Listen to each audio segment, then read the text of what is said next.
நான் எவ்வளோ சொன்னோம் ப்ரோ மேடம் கிட்ட. ஐயோ நீ இல்லாம என்னால இருக்க முடியாது ஐஷோ, ப்ளீஸ் புரிஞ்சுக்கோ. ஏய் உனக்காக நான் என்ன வேணா செய்வேன். இதயம் தன் போக்கிலே அவன் பின்னே போக.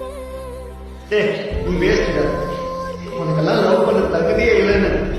இனிமே என் லைஃப்ல உன்னை நான் பார்க்கவே விரும்பல.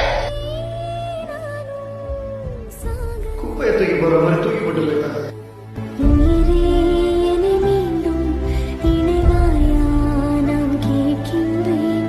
தவறை உணர்ந்தேனே நீ இன்றி நான் உதிர்கின்றேன். கார்த்தி என்ன உண்மையா லவ் பண்ணுவாங்க. நான் உனக்கு